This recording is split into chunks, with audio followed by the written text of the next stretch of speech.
एक खूबसूरत पहाड़ी एरिया में, जहां आसमान क्लियर ब्लू और वादियां ग्रीन ग्रीन थीं। एक यंग व्लॉगर टाइनी शीसी पू अपने फैंस के लिए लाइव था। अपने फोन को सेल्फी स्टिक पर लगाकर वो पूरे जोश से चिल्लाया, ब्रोस, मैं हूं आपका टाइनी सीसी पू। हमारी साइंटिफिक इन्वेस्टिगेशन जर्नी शुरू होने वाली है। उसकी स्क्रीन पर tiny geez popular science daily channel का नाम और 3.78 मिलियन व्यूज दिख रहे थे। नोटिफिकेशंस की बारिश होने लगी। एक व्यूअर ने पूछा, क्या तुम अब फिजिक्स छोड़कर सर्वाइवल साइंस करने लगे हो? दूसरा बोला, नजारा बहुत अच्छा है। लेकिन एक कमेंट ने सीपू का ध्यान खींच लिया। स्ट्रीमर का बैकग्राउंड शॉट बहुत नकली लग रहा है। जीपू मुस्कुराया और बोला, ओ, कुछ ब्रोज नकली बैकग्राउंड पर सवाल उठा रहे हैं। आपके लिए कैमरा एडजस्ट करता हूं।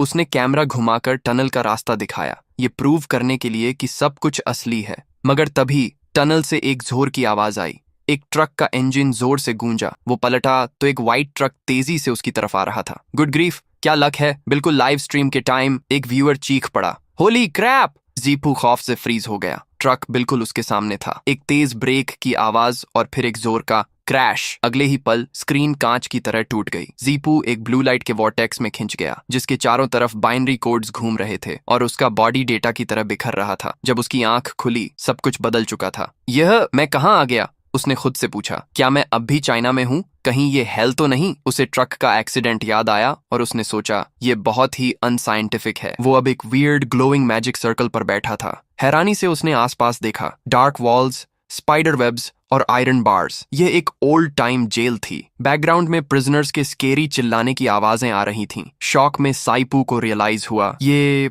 प्रिजन है। वो उठा और अपने सेल को ट्राई किया। वॉल्स पर मॉस लगा था और बार्स रस्टी थे। सब कुछ एक्सट्रीमली रियल लग रहा था। अपने साइंटिफिक ब्रेन से वो सिचुएशन को समझने की कोशिश करने लगा। क्या वर्म होल ने मुझे टाइम ट्रैवल करवा दिया, या क्वांटम एंटेंगलमेंट के कारण सुपर ल्यूमिनल ट्रांसमिशन हुई है? फ्रस्ट्रेट होकर उसने जोर से बार्स हिलाई। कोई नॉर्मल पर्सन है जो मुझे बताएगा कि हो क्या रहा है? उसने चीखा। तभी उसे अपने फोन की चिंता हुई। मेरा फोन कहाँ है? गिर गया क्या? मैं इतना मैसिव ट्रैफिक कैसे हैंडल करूंगा? तभी सेल के डार्कनेस से एक काल्म आवाज आई, तुम डरे नहीं? जीपू पलटा। अंधेरे से एक लड़की सामने आई। Long white hair, blue eyes, beautiful blue dress और हाथों में चेन्स। उसे देखकर जीपू के मन में आया, एक कॉस्प्लेयर, एक चूनीबियो गर्ल, कितनी क्यूट 3D पर्सन जैसी नहीं लग रही? लड़की ने फिर पूछा, तुम डरे नहीं मुझसे? जीपू होश में आया और उसकी चेन्स को देखते हुए सवाल किया, तुमने कौन सा हेनस क्राइम किया है? लड़की ने एक डीप मिस्टीरियस आवाज में कहा, कुछ सिंस बर्थ से ही प्री डिटर्मिन्ड होते हैं। जीपू उसकी बात सुनकर सीरियस हो गया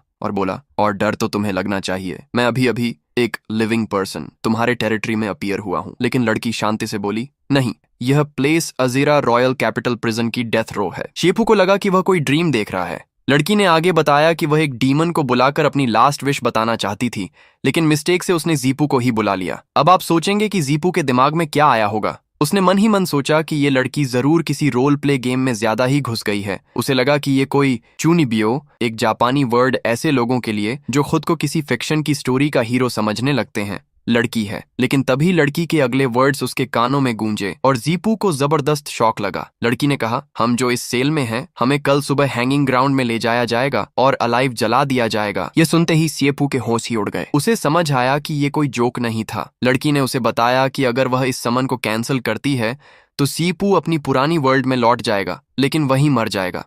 उसे याद आया कि वह 120 मील प्रति घंटे की स्पीड से आते 8 टन के ट्रक से टकराया था। कैलकुलेट करके उसे समझ आया कि वह मर चुका था। यानी ये कोई गेम नहीं बल्कि रियलिटी थी। डेथ रो, जिंदा जलाने की बात, सब कुछ ट्रू था। जब सिचुएशन की सीरियसनेस समझ में आई तो लड़की ने उससे पूछा, अब क्या तुम डरे हुए हो? लेकिन जीपू का जवाब सुनकर लड़की भी शॉक्ड रह गई। उसके चेहरे पर एक काम कॉन्फिडेंट स्माइल थी। उसकी आंखें शैडो में छिपी थीं, पर उसकी आवाज में जरा भी डर नहीं था। उसने कहा, डरा हुआ? मैं भला क्यों डरूंगा? मुझे सिर्फ अननोन थिंग्स से डर लगता है, और वैसे भी मैं प्रिजन ब्रेक का बहुत बड़ा फैन हूँ। उसने आगे कहा कि वह एक पॉपुलर साइंस ब्लॉगर है और उसके पास जेल से भागने के काउंटलेस वेज हैं। सीपू का इतना कॉन्फिडेंस देखकर लड़की को अपनी लक पर यकीन नहीं हुआ और वह डिसअपॉइंटेड होकर बोली, इम्पॉसिबल। मगर अगले ही पल जीपू ने कुछ ऐसा किया कि लड़की की आईज वाइड ओपन रह गईं। उसने जेल की सलाखों को अपने हाथ से छूते ही मेल्ट कर दिया। लड़की हैरान होकर बोली, ये कैसे मुमकिन है? क्या ये फायर मैजिक है? उसने मन ही मन सोचा कि लड़के तो मैजिक यूज कर ही नहीं सकते। जिएपू ने स्टाइलिश पोज में पलटकर कहा, मैजिक बहुत ज्यादा फैंटेसी वाली बात है,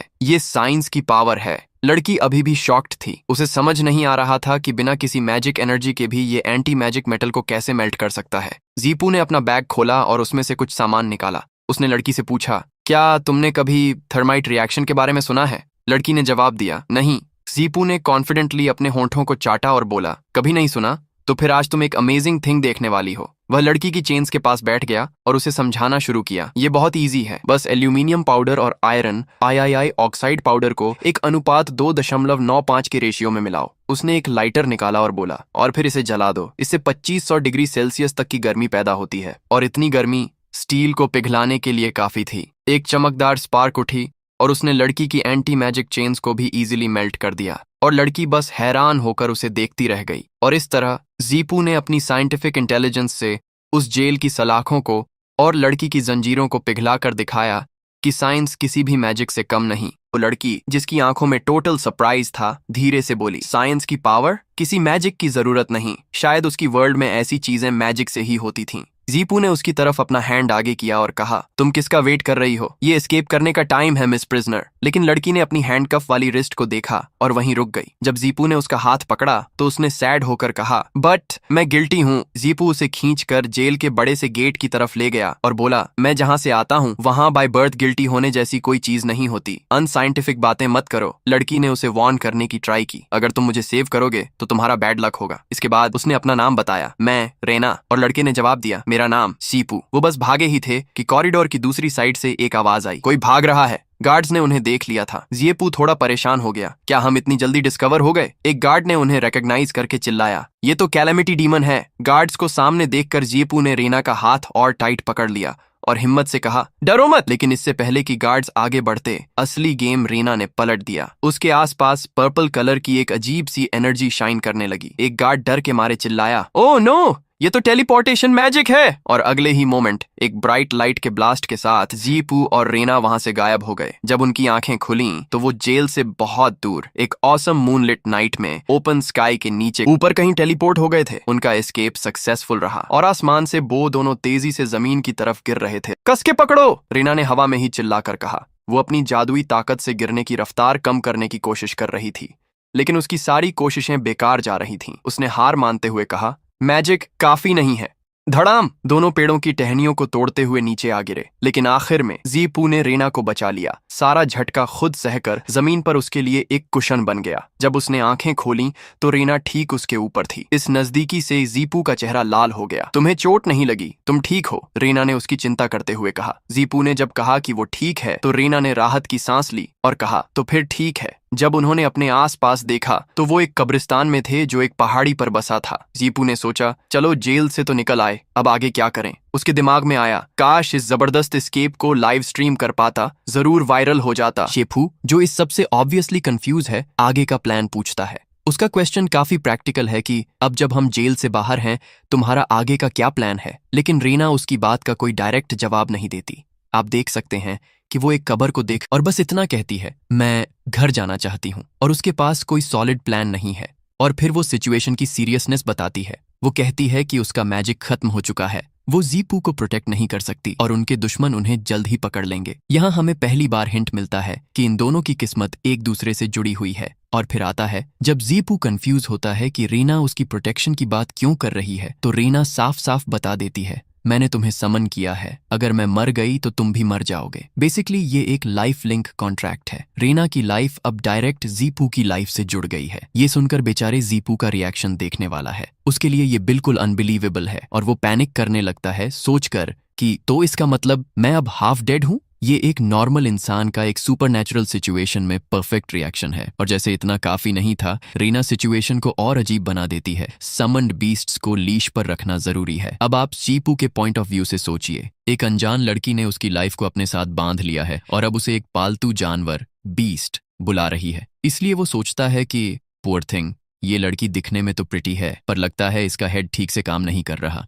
अगले ही पल जीपू एकदम से रीना का हाथ पकड़ लेता है और फुल हक से बोलता है, तुम्हारा लाइफ अब मेरा है, मैं किसी को भी तुम्हें ले जाने नहीं दूंगा। जीपू उसको कहता है कि वो उसे घर भेज देगा, लेकिन सिटी में एंट्री एग्जिट सिर्फ मेन गेट से है और वहां पे भी फुल हैवी गार्डिंग है। जैसे ही वो सिटी के अंदर आते हैं, जीपू को सब कुछ बड़ा अजीब लगता है। वो देखता है कि सोचते हुए, अजीब है, यहाँ तो सारी सोल्जर्स औरतें हैं और मर्द लोग मैनुअल लेबर कर रहे हैं, ये कैसी दुनिया है। जीपू की बात सुनकर रीना उसको अजीब तरह से देखती है और कहती है, अजीब? इसमें अजीब क्या है? यहाँ सिर्फ औरतें ही मैजिक यूज कर सकती हैं, तो है मर्दों को औरतों की ही सुननी पड़ेगी। ये सुनकर अपना शेपू बेचारा रोने जैसा हो जाता है। जेपू दुखी होकर, एक तो मैं मरते मरते बचा और अब यहाँ आके पता चला कि मेरा स्टेटस लड़कियों से भी कम है। तभी उनकी नजर दो आदमियों पर पड़ती है जो एक बड़े से वुल्फ को उठाकर ले जा रहे होते हैं। एक आदमी दूसरे पर चिल्लाता है, हे, इतना केयरलेस कैसे हो सकता है? और उनसे वो वुल्फ गिर जाता है। वुल्फ के मुंह से निकला हुआ सलाइवा एक मेटल के बकेट पर गिरता है और वो मेटल गलने लगता है। ये देखकर वो लोग हैरान हो जाते हैं, पर अपना हीरो तो हीरो है, ये शैडो वुल्फ का सलाइवा है। सब कंफ्यूज हो जाते हैं। फिर जीपू अपना साइंस का ज्ञान देता है, अगर मैं गलत नहीं हूं तो इस सलाइवा का मेन कंपोनेंट एसिड है और ये मैग्नीशियम के साथ रिएक्ट करके सल्फ्यूरिक एसिड बना सकता है। ये सुनकर सबके होश उड़ जाते हैं और रीना बस इतना ही बोल पाती है, एस्ट्रिंजेंट एसिड। उनसे थोड़ी ही दूर दो आदमी खड़े थे जिनके लिए यह सब किसी अजीब तमाशे से कम नहीं था। एक ने अपने साथी से पूछा, ये बच्चा आखिर कर क्या रहा है? दूसरे ने भी बस कंधे उचकाते हुए कहा, पता नहीं, बस अजीब सा है। पहले आदमी ने फिर से उस लाल रंग की थैली को देखते हुए कहा, भला एक बेकार सी थैली से कोई ऐसे क्यों खेलेगा? आजकल के बच्चों के भी क्या अजीब शौकर हैं।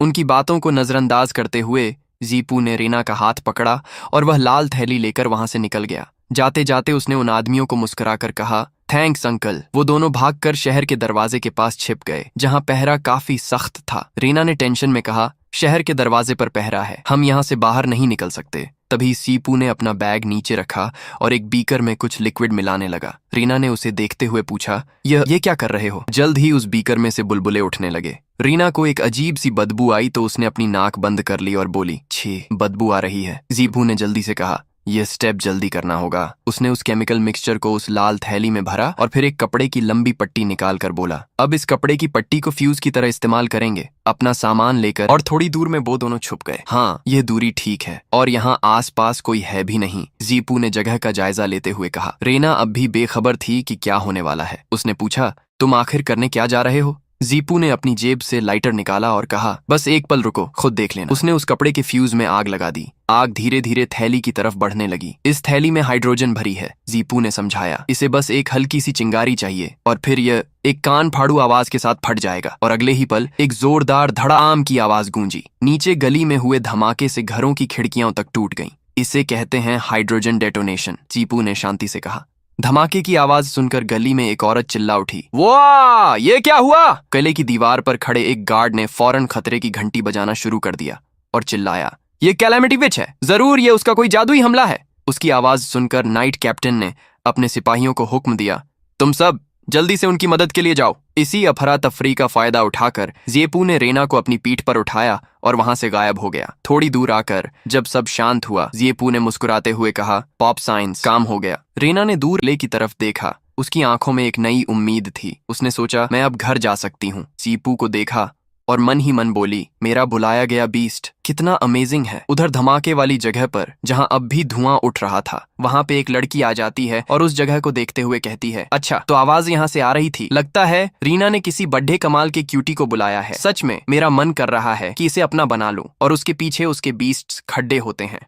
आगे वो लोग रेना और शिएपू को ढूंढ रहे होते हैं और वो लोग किसी केव के बाहर आ जाते हैं और उसे बताया जाता है, master CIA demon hounds react कर रहे हैं, उनके ट्रैक्स यहाँ हैं, वे जरूर अंदर छुपे हैं। और सारे उसके बीस्ट्स को अंदर भेज देती है और साथ में और सोल्जर भी घुस जाते हैं और वो पीछे खड़ी मुस्कुरा रही थी। और तभी सीन शिफ्ट होता है। केव के अंदर उन सबको छींक आ रहा होता है। शायद उस पौधे के कारण वो लोग छींकते हुए कहते हैं, ये क्या स्मेल है, अचू। और तभी सीन शिफ्ट होता है और यहाँ हम देखते हैं रीना और सीपीयू को। फ्यू, हमें यहाँ सुरक्षित होना चाहिए। कुत्तों की नाक इंसानों से 10,000 गुना ज्यादा सेंसिटिव होती है। तेज स्मेल्स का इस्तेमाल करके उनके सूंघने की शक्ति में दखल देकर हम उन्हें हमें ट्रैक करने से रोक सकते हैं। तब रीना कहती है, अच्छी बात है कि तुमने सोचा कि डीमन हाउंड्स हमारा पीछा करेंगे। तो आगे से एक सीपीयू स्माइल करके कहता है, और तुम्हारा शुक्रिया मुझे कैनाइन डीमन बीस्ट्स के बारे में बताने के लिए। मैं उनके खिलाफ पेपर इस्तेमाल कर पाया। और तभी रीना जीपू को पकड़ती है और सूंघने लगती है और नाक बंद करके कहती है, बस इतना है कि सिर्फ डीमन हाउंड्स ही नहीं बल्कि हम भी। तो जीपीयू कहता है, काश नहाने के लिए पानी होता। तो ये बात सुनकर रीना जीपीयू का पैंट उतार देती है तो जीपू उधर चिल्लाने लगता है और आगे से रीना जीपीयू को पानी से इज्जत बचा देती है। मैं तुम्हारी नहाने में मदद कर सकती हूँ। और उसके बाद पानी को और भी ज्यादा कर देती है और उसे नहलवाने लगती है। तो जीपीयू तो रो ही रहा होता है और थोड़ी देर के बाद वो दोनों कहीं जा रहे होते हैं सुनसान सुखी सी इलाके से और जीपीयू का चेहरा लटका हुआ होता है। तो पीछे से रीना कंफ्यूज थी कि क्या हुआ, क्या नहाना अनकंफर्टेबल था। तो आगे से जीपीयू कहता है, उसे दोबारा मेरे कपड़े उतारने के लिए मैजिक इस्तेमाल मत करना और मुझे नहलाने के लिए मैजिक इस्तेमाल मत करना और मुझे बाहर जंगल में मत नहलाओ। अगर ये पहले होता तो मेरा अकाउंट चला गया होता। वो तो कुछ समझ ही नहीं पा रही थी कि क्या बोल रहा है, क्योंकि वो भी तो एक बच्ची है और वो मासूमियत से जीपीयू को कहती है,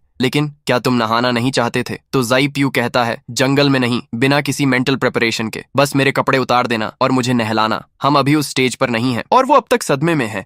और तभी रीना आगे इशारा करती है कि वहां पे एक विलेज है। क्या ये ठीक है? वहां एक विलेज है, मुझे याद है, बहुत वेलकमिंग और बहुत लाइवली। और वो दोनों अंदर आते हैं तो सूखा सा विलेज था, पानी की कमी। और आगे देखते हुए जीपू कहता है, ये क्या यही तुम्हारा मतलब था? लाइवली से। और आगे दो विलेजर्स कुएं के सामने लड़ रहे थे पानी के लिए। तुम पहले से ही आधे कब्र में हो, तुम पानी क्यों पी रहे हो? तुम भी बूढ़े आदमी, अपना ही पेशाब पियो। और तभी जीपू रेना से पूछता है, क्या यही तुम्हारा मतलब था वेलकमिंग से? तो रेना को भी कुछ नहीं पता है क्यों ये ऐसा क्यों है। तो आगे से जीपू कहता है, तुमने मुझे पहले नहलाने के लिए मैजिक इस्तेमाल किया था, जिसका मतलब है तुम्हारा मैजिक पानी बना सकता है, ठीक? तो अब कुछ पानी बनाओ। तो रीना भी मान जाती है और मैजिक एक्टिव करती है और बहुत बड़ा पानी का गोला बनाती है और उस कुएं में डाल देती है।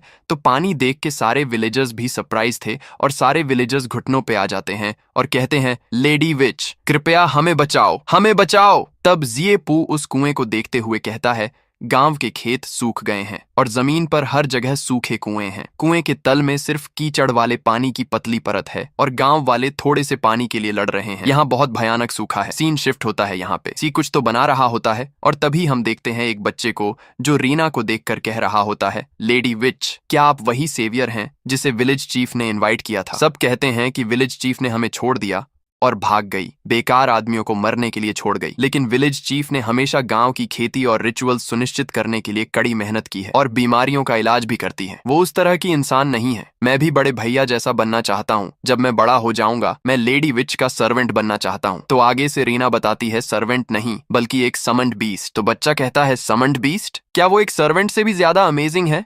ये सुन के रीना आगे से यस कहती है और जीपू को पेट करते हुए कहती है, मेरा समन्ड बीस्ट बहुत अमेजिंग है।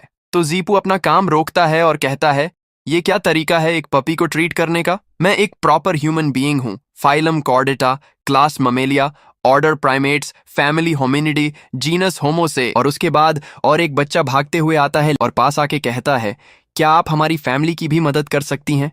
तो रीना भी मान जाती है, लेकिन उसको भी चक्कर आने लगता है। ज्यादा मैजिक इस्तेमाल करने पर लेडी विच जरूर अपना मैजिक खर्च करके बहुत थक गई हैं। जीपू उसको पकड़ लेता है और जीपू रेना को रेस्ट करने को कहता है और उसे घर में लाता है और सुला देता है। तुम्हें इतनी मेहनत करने की जरूरत नहीं है, मेरे पास उनके लिए खुद पानी पाने का एक तरीका है और वो चीज बना लेता है। ये रहा। ये तो कुछ जाली टाइप का है जो कुएं के ऊपर है। और उसके अगले ही दिन विलेजर्स इतना पानी देखकर शॉक थे। सच में पानी है, सिर्फ विचेस ही पानी बना सकती हैं। और जीपू से एक ओल्ड मैन कहता है, एक आदमी, ये कैसे संभव है? तो आगे से जीपू कहता है, जब आप साइंस में मास्टर हो जाते हैं कुछ भी इम्पॉसिबल नहीं है। साइंस? तभी एक बच्चा कहता है, क्या ये चीज वो है जिसे बड़े भैया साइंस कहते हैं? तब जीपू बताता है, नहीं, इस चीज को फॉग नेट कहते हैं। हवा में पानी की भाप होती है। पानी की भाप लगातार नेट की सतह पर इकट्ठा होती है और आखिर में पानी की बूंदें बनाती है। यही साइंस है। हालांकि ये पानी की मात्रा अभी पूरे गांव के लिए काफी नहीं है, लेकिन अगर हम और भी ऐसे ही डिवाइसेस लगाते हैं तुम्हारी पानी की समस्याएं कम हो सकती हैं। तो आगे से वो लोग कहते हैं, तो इसका मतलब जब तक हम वो करते हैं जो तुमने हमें कल रात सिखाया, हम सब पानी बना सकते हैं। और वो फॉग नेट उठा के खुश थे वो लोग। और तभी जीपू कहता है, तुम इसे उस तरह से सोच सकते हो। तभी वो बच्चा एक्साइटेड होते हुए कहता है, मैं समझ गया, इस साइंस है, कोई ऐसी चीज जिसे आदमी भी इस्तेमाल कर सकते हैं। और तभी जीपू पोज मार के कहता है, मैजिक। और उसका पोज देख के बच्चा और भी एक्साइटेड हो जाता है, जैसा कि लेडी विच के समन्ड बीस्ट से उम्मीद थी। बड़े भैया, आप अमेजिंग हैं। और इधर जीपू उसे कहता है, मैं एक इंसान हूं, बीस्ट नहीं। हे। और तभी सारे विलेजर्स एक साथ कहते हैं, लेडी विच जिंदाबाद, लॉर्ड समंड बीस्ट जिंदाबाद, साइंस जिंदाबाद। और ये देखकर रीना खुश हो जाती है और जीपू को पेट करती है, तो आगे से जीपू चिढ़ जाता है और कहता है, मैंने तुमसे कहा था कि मुझे एक छोटे जानवर की तरह ट्रीट मत करो। और फिर रीना उसे छूते हुए कहती है, मास्टर और समंड बीस्ट का एक कॉन्ट्रैक्चुअल रिलेशनशिप होता है। जब समंड बीस्ट कोई टास्क पूरा करता है तो मास्टर को एक रिवॉर्ड देना चाहिए। गांव वालों को पानी देने के लिए शुक्रिया, तुमने बहुत अच्छा किया। और इधर जीपू का मूड डाउन था। सच कहूं तो मुझे समझ नहीं आता कि ये लड़की क्या सोच रही है, लेकिन वो बच्चा तो भाई, उसका एक्साइटेड मोड खत्म हो नहीं रहा। मैं भी चाहता हूं कि लेडी रीना मेरा सिर पैट करें। और थोड़ी देर के बाद वो सोल्जर्स रीना को ढूंढने आए थे, तो इस जगह पे तो वो बच्चा सोल्जर्स को देखते हुए बोल रहा होता है, आपदा विच, क्या वे लेडी रीना को ढूंढ रहे हैं? और वो लोग कह रहे होते हैं, विलेजर्स को हमें ये मत बताना कि हमारा सूखा भी इस वजह से था। कोई चीज जो बिना किसी विच पर निर्भर हुए पानी बना सकती है। और इधर वो लड़की भी आ गई थी, शायद उसका नाम था CIA, और वो तो जीपू को लेना चाहती है। ये समंड बीस्ट और भी ज्यादा इंटरेस्टिंग होता जा रहा है, मुझे ये वाकई में चाहिए। और कहती है, पानी भर लो, अपनी छोटी क्यूटी का पीछा जारी रखने का समय हो गया है। तो सोल्जर कहती, यस लेडी CIA। और सीन शिफ्ट होता है कैरोलाइन सिटी आउटस्कर्ट्स में, और इधर पानी बेचा जा रहा होता है। तो उन्हें देखकर रीना बोलती है, जैसा सोचा था कैरोलाइन भी। और उधर से चिल्ला चिल्ला के पानी बेचा जा रहा होता है। पानी बिकाऊ है, मैजिक वाटर, एक SIP 5 के बराबर है। एक SIP पियो और 3 दिन तक हाइड्रेटेड रहो। 3 सिल्वर कॉइन्स, एक बोल, क्या बार्गेन है। तभी एक ओल्ड मैन वहां पे जाता है और कहता है, कृपया एक SIP पानी। 3 सिल्वर कॉइन्स पहले से ही हमारी महीने की आय है, हम इसे वाकई नहीं खरीद सकते। तो आगे से वो पानी बेचने वाला कहता है, अगर तुम नहीं खरीद सकते तो दफा हो जाओ। और उन्हें देखकर जीपू कहता है, नेशनल डिजास्टर से फायदा उठाने वालों की कमी नहीं है। तुमने कहा था तुम्हारा घर कैरोलाइन में है, क्या यहाँ कोई चीजों को मैनेज नहीं कर रहा है? और तभी रीना अपना मैजिक एक्टिव करती है और पानी बनाने लगती है और एक बकेट में डाल के उस ओल्ड मैन को दे रही थी।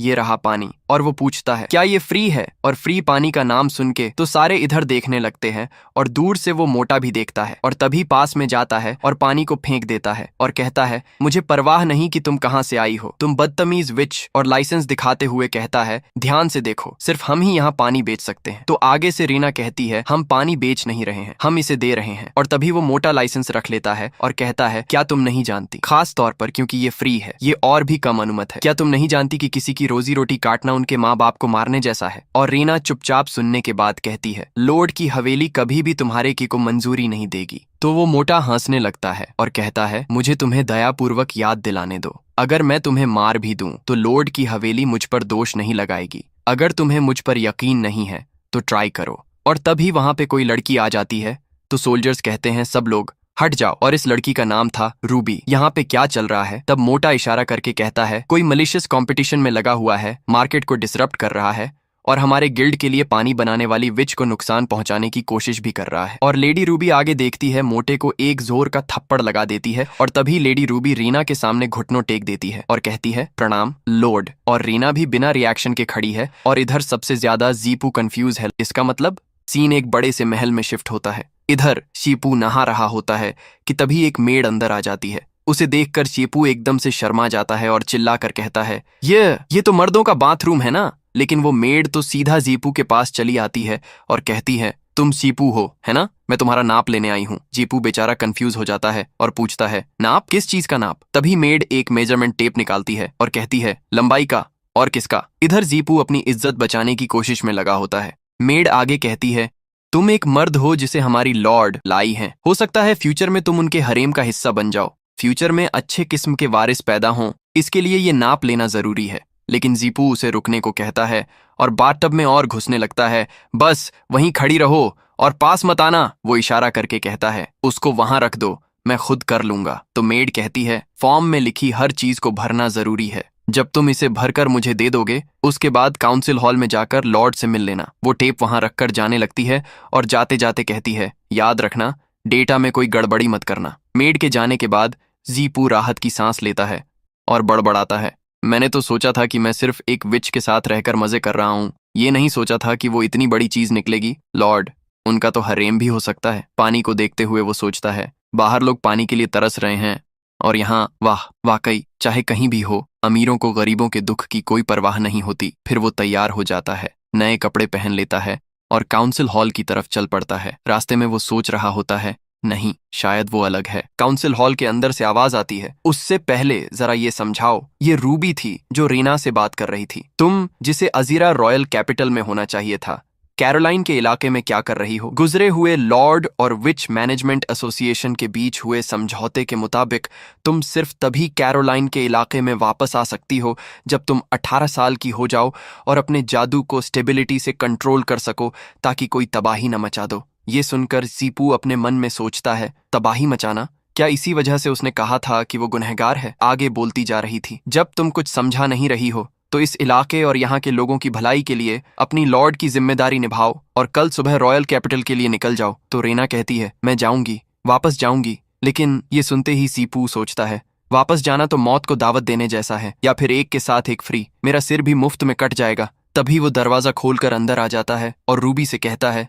तुम्हें इस बात से कोई फर्क नहीं पड़ता कि लॉर्ड को इस इलाके और यहाँ के लोगों की खातिर मौत की सजा वाले जेल में बंद कर दिया गया था। फिर रीना कहती है, मैं रॉयल कैपिटल जाकर सब कुछ समझा दूंगी, लेकिन सूखे की समस्या को हल करने के बाद और अपनी माँ को श्रद्धांजलि देने के बाद। इस पर रूबी कहती है, मैंने अभी कहा ना, इस इलाके के शासन को बनाए रखना वो मिशन है जो तुम्हारी माँ ने मुझे सौंपा था। पानी बनाने के लिए बहुत ज्यादा जादू इस्तेमाल करने से विचेस की जादुई शक्ति कुछ समय के लिए कम हो जाएगी, जिससे हमारी लड़ने की ताकत में कमी आ जाएगी। मैं लोगों को बचाने की खातिर वाटर विचेस, पानी की जादूगरनियों का जादू खत्म नहीं कर सकती। फिर रीना कहती है, माँ, अगर माँ होती तो वो भी वाटर विचेस को इस मुसीबत में मदद करने देती। आखिरकार वो कभी भी अपने लोगों को नहीं छोड़ती। तभी रूबी टोकते हुए कहती है, महल के खर्चे संभालना पहले से ही मुश्किल है, मुसीबत में मदद के लिए एक्स्ट्रा वाटर विचेस नहीं है। अलग अलग रीजन की विचेस की अपनी अपनी ड्यूटीज होती हैं, उन्हें बेवजह बुलाने से और बड़ी आफत आएगी। तभी हम देखते हैं कि चिएपू भी एक कुर्सी खींचकर बैठ जाता है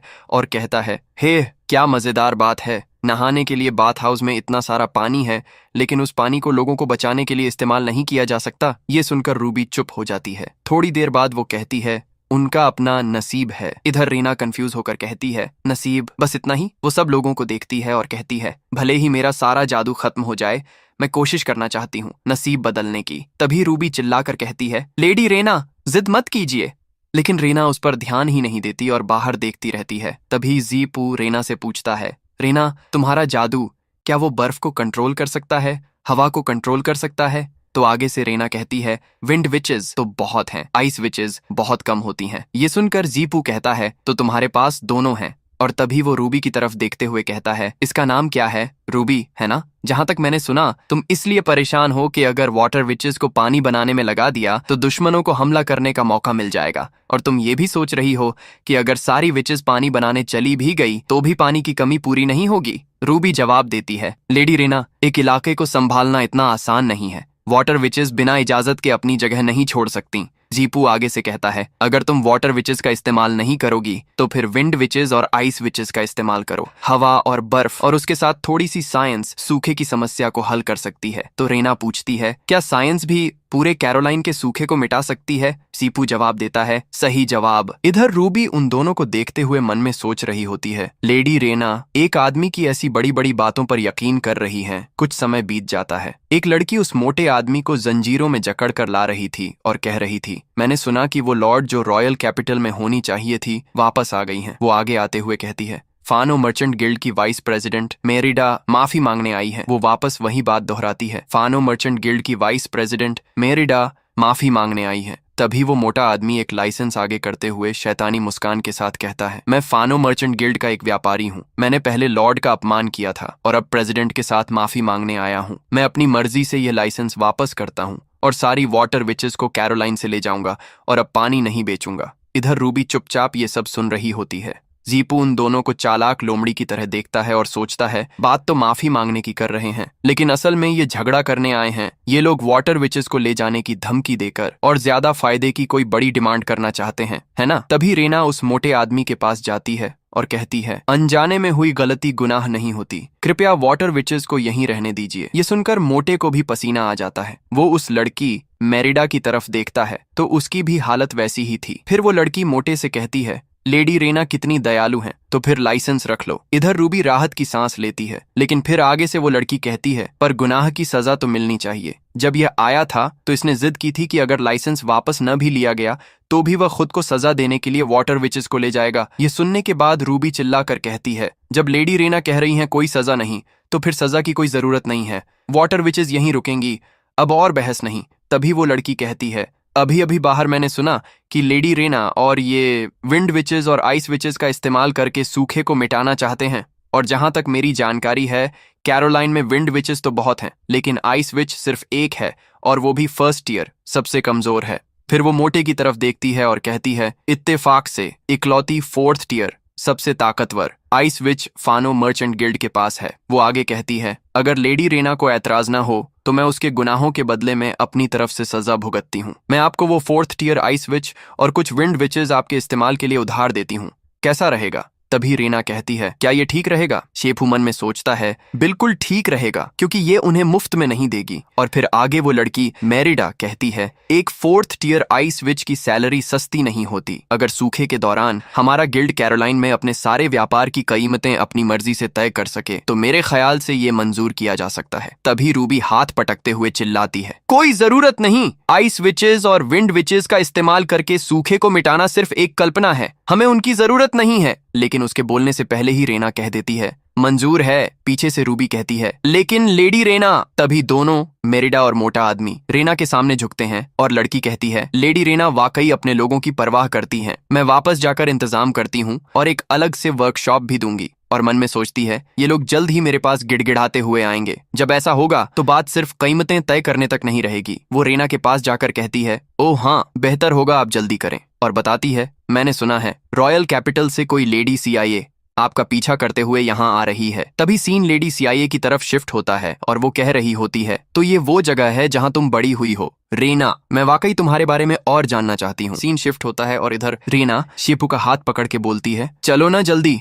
पर अपना हीरो जीपू उसे रोक लेता है और कहता है, अरे रुको, उससे पहले क्या तुम मुझे अपने विच नॉलेज के बारे में ठीक से नहीं समझाओगी। ये फर्स्ट टीयर फोर्थ टीयर क्या चीज है। वो और पूछता है, और तुम्हें हवा और बर्फ के मैजिक के लिए 2 अलग अलग विच चाहिए, मतलब क्या एक विच को बस एक ही टाइप का मैजिक आता है। तो रीना उसको एक्सप्लेन करती है, विचेस के टोटल 9 रैंक होते हैं, 1 to 9। रैंक जितना हाई विच उतनी पावरफुल, और टेस्ट देकर एडवांस कर सकते हैं। अब सीन शिफ्ट होता है एल्केमी वर्कशॉप पे, मतलब जहां ये केमिकल वगैरह का काम करते हैं। दोनों जैसे ही अंदर घुसते हैं पूरी जगह धूल ही धूल, एकदम कबाड़ खाना लग रहा था। तो रीना ने अपने हवा के मैजिक से फटाक से झाड़ू पोछा उठाया और सफाई शुरू कर दी, और साथ में बोली, ज्यादातर विचेस को सिर्फ एक ही टाइप का मैजिक आता है, बट मैं 5 जानती हूँ, बस आइस मैजिक को छोड़कर। और फिर एक बड़ा रिवील करती है, ओह और हाँ, मैं 9th टीयर हूँ। देखते ही देखते पूरी जगह को ऑल नीट एंड टाइडी बना देती है। ये सब देख के जीपू बोलता है,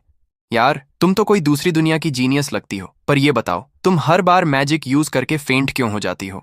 रीना बताती है, मैजिक पावर एकदम से खत्म हो जाती है ना, इसलिए बेहोश हो जाती हूँ। अब जीपू को प्लान समझ आता है।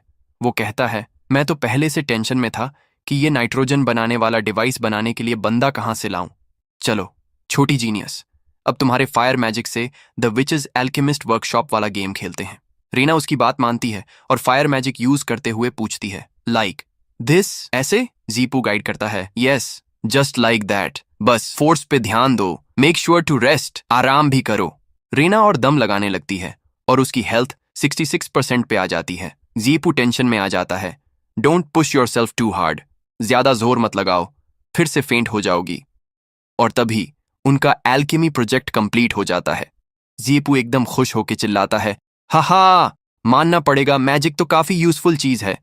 और इस बार प्यार से रीना का सर थपथपाता है और कहता है, lady Lord is so amazing, so great. और अपने मन में सोचता है, चलो अब तुम भी एक्सपीरियंस करो कि पपी जैसा ट्रीट होना कैसा लगता है। लेकिन भाई रीना को तो फुल मजा आ रहा था। फिर सीपू कहता है बस ये डिवाइस रेडी है, और वो दो विचेस आते ही हम आर्टिफिशियल रेनफॉल के लिए लिक्विड नाइट्रोजन बनाना स्टार्ट कर देंगे। और लो, नाम लिया और शैतान हाजिर। मेरिडा की भेजी हुई दो विचेस एंट्री मारती हैं। एक जम्हाई लेते हुए बोलती है हमें लेडी मेरिडा ने भेजा है, मैं हूं विंड विच फ्लोरो। दूसरी वाली बोलती है और मैं आइस विच गिनलिस। रीना उन दोनों को जीपू की तरफ इशारा करके ऑर्डर देती है मेरे समंड बीस्ट के साथ आराम से कोऑपरेट करना। शेपू सुन के चिढ़ जाता है, कितनी बार बोला है मैं बीस्ट वीस्ट नहीं हूँ। दोनों नई विचेस कंफ्यूज हो जाती हैं। हमें तो लेडी रीना की बात माननी है ना। तभी फ्लोरो शीपू की तरफ उंगली करके बोलती है बट ये आदमी। जीपू बीच में बोलता है तुम किसका ऑर्डर मानती हो वो इम्पोर्टेंट नहीं है, इम्पोर्टेंट ये है कि मुझे तुम्हारी हेल्प चाहिए। तुम्हें विंड मैजिक से एयर को कंप्रेस करना है, आइस मैजिक से गैस को लिक्विफाई करना है, और फिर इस डिवाइस से आर्टिफिशियल रेनफॉल करके सूखे का प्रॉब्लम सॉल्व करना है। जीपू की बात सुनकर फ्लोरो के तो होश उड़ जाते हैं। तुम चाहते हो हम सूखा खत्म करें? गिनलिस भी शॉक में बोलती है तुम्हारा मतलब इस चीज से? ये तो कबाड़ जैसा लग रहा है, कोई मैजिक टूल थोड़ी है। जीपू फुल कॉन्फिडेंस में कहता है दैट्स राइट, बिल्कुल इसी से। उन दोनों को तो कुछ समझ नहीं आ रहा था, लेकिन फ्लोरो मन ही मन सोचती है छोड़ो यार, इस आदमी को मैजिक के बारे में क्या ही पता होगा। चुपचाप काम करने की एक्टिंग करते हैं और अपनी सैलरी लेके निकलते हैं। शेपू उस डिवाइस की तरफ पॉइंट करके कहता है इसको कहते हैं प्रेशर गेज, ये प्रेशर बताता है। लेकिन फ्लोरो तो अलग ही एटीट्यूड में थी। वो मन में कहती है प्रेशर, इसके लिए गेज की क्या नीड है? आंखों से नहीं दिखता क्या? ब्लाइंड हो? शेपू आगे बोलता है मिस फ्लोरो प्लीज अपने विंड मैजिक से इस टैंक में हवा भरो जब तक ये नीडल 15 तक न पहुंच जाए। फ्लोरो मन मार के काम शुरू करती है। अभी तो काम स्टार्ट किया है और अभी से टास्क दे दिया। वह अपनी विंड मैजिक का यूज करती है, लेकिन एकदम टायर्ड स्टाइल में। शेपू उसे चीयर करने की ट्राई करता है मिस फ्लोरो जब नीडल 15 पे आ जाएगा तो तुम रेस्ट कर सकती हो, थोड़ी और पावर लगाओ। वह पावर तो लगाती है, लेकिन प्रेशर गेज की नीडल 4 से आगे बढ़ने का नाम ही नहीं ले रही थी। 15 पे पहुंचते ही तुम्हारा काम फिनिश। लेकिन फ्लोरो थक कर हांफने लगती है। 5 पास्कल भी नहीं हुआ। क्या यही एक 4th टियर विच की स्ट्रेंथ है? तुम तो एयर को कंप्रेस भी नहीं कर पा रही हो। ये सुनकर फ्लोरो का टेम्पर हाई हो जाता है। वो चिल्लाती है किसको लुक डाउन कर रहे हो? 4th टियर विंड विचेस में मैं एक बिग नेम हूँ। अकेली मैं हूँ जिसने एडवांसमेंट एग्जाम दिया है। तुम्हारे जैसा आदमी क्या जाने, बस हवा पंप करने से ये 15 तक पहुंच जाएगा। मुझे लगता है तुम अपनी बड़ी बड़ी बातों से बैक आउट कर रहे हो और इंटेंशनली ये ब्रोकन डिवाइस बनाया है ताकि ब्लेम मुझ पर डाल सको। तभी अचानक हम देखते हैं पॉइंटर 0 से फुल हो जाता है। रीना आगे आती है और बोलती है ऐसे इज दिस ओके? और पलक झपकते ही अपने विंड मैजिक से उस गेज की नीडल को सीधा ऊपर पहुंचा देती है। जीपू खुश होकर थम्स अप दिखाता है। Lady Rena you're amazing, incredible. वो कहती है मैं जो 5 टाइप्स के मैजिक जानती हूँ उनमें से एक विंड भी है। ये देखकर फ्लोरो तो टोटली शॉक हो जाती है। वो घुटनों पर बैठ जाती है। मेरी इतनी हार्डवर्क वाली रिसर्च भी उनके एक झटके के इक्वल नहीं।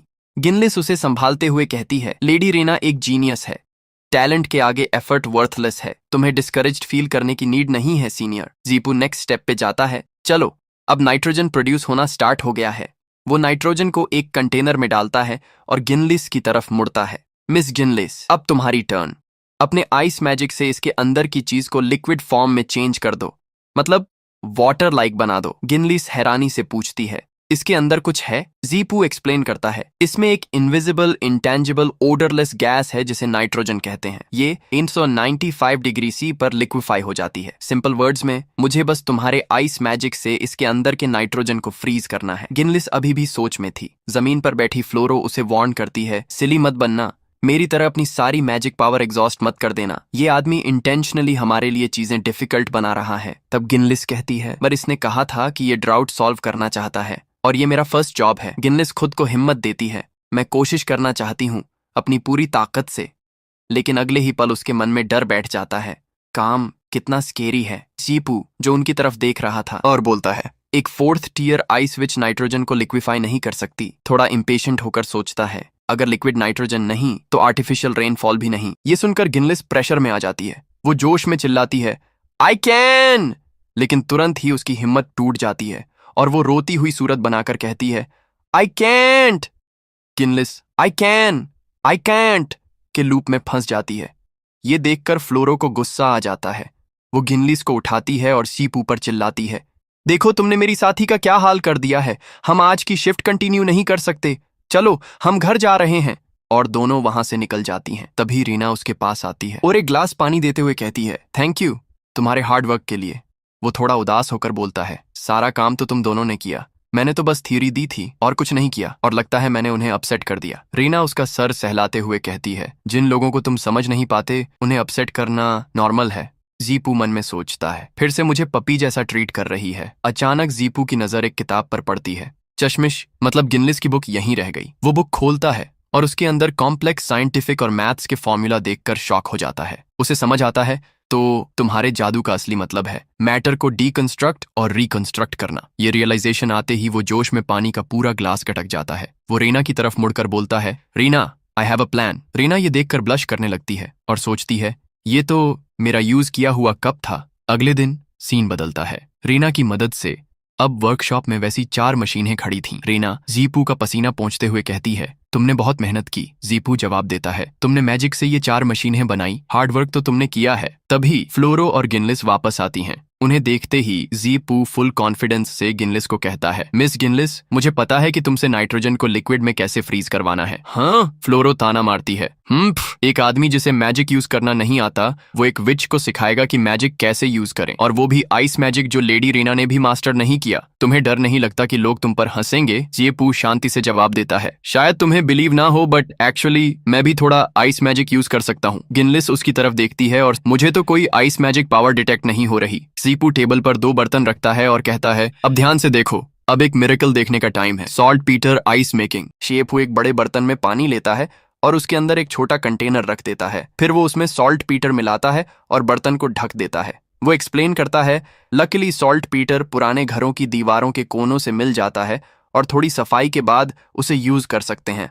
गिनलिस को अचानक ठंड लगने लगती है। अजीब है, ठंडा लग रहा है? सीपू मुस्कुराते हुए कहता है, सॉल्ट पीटर पानी के कांटेक्ट में आते ही ठंडा हो जाता है और हीट अब्सॉर्ब करता है। इससे बस छोटे can say continuously heat absorb करनी है और पानी बर्फ बन जाएगा। वो ढक्कन हटाता है और अंदर एक सॉलिड आइस क्यूब तैयार मिलता है। दोनों विचेस की आंखें फटी की फटी रह जाती हैं। सीपू आइस क्यूब उठाकर कहता है, तो जिसे तुम लोग आइस मैजिक कहते हो, उसका असली मतलब है हीट अब्सॉर्प्शन एंड रिलीज। वो आइस क्यूब गिनलिस को देकर कहता है, ये लो, थोड़ा कूल डाउन करो। गिनलिस हैरानी से बड़बड़ाती है, हीट अब्सॉर्प्शन एंड रिलीज।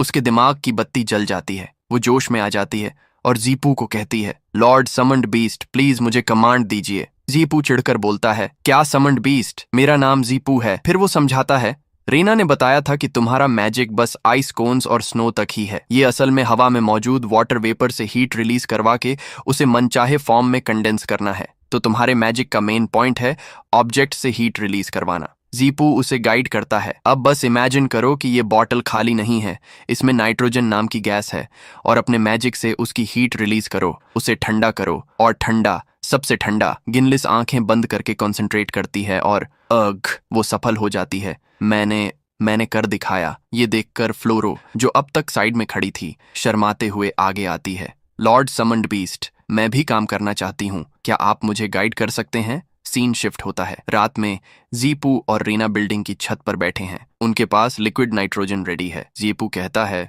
बस अब इस लिक्विड नाइट्रोजन को आसमान में ऊपर भेजकर डेटोनेट करना है और बारिश हो जाएगी। रीना कहती है, मैं टेलीपोर्टेशन मैजिक यूज कर सकती हूँ। जीपू उससे चिंता से कहता है, तुम्हें पहले आराम करना चाहिए। मैंने नोटिस किया है कि तुम्हारा मैजिक सिर्फ माना नहीं, तुम्हारी हेल्थ भी खाता है। ऐसा ना हो कि ऊपर टेलीपोर्ट करने से पहले ही फेंट हो जाओ। रीना कहती है, ये सब सोचने का टाइम नहीं है। लॉर्ड होने के नाते मैं भी अपनी माँ की तरह अपने लोगों के लिए कुछ करना चाहती हूँ।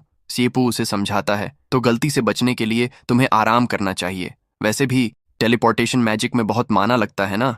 रीना उसकी बात मान जाती है और यस रेस्ट कहकर उसके कंधे पर सर रखकर सो जाती है। जीपू हैरान रह जाता है, ऐसी जगह पर डायरेक्ट सो गई। वो उसे गोद में उठाकर उसके कमरे में ले जाता है और बेड पर लिटा देता है। जैसे ही वो जाने लगता है, रीना नींद में उसे गले लगा लेती है और बड़बड़ाने लगती है, डोंट लीव मी। जीपू का चेहरा लाल हो जाता है। तभी रीना कहती है, मॉम।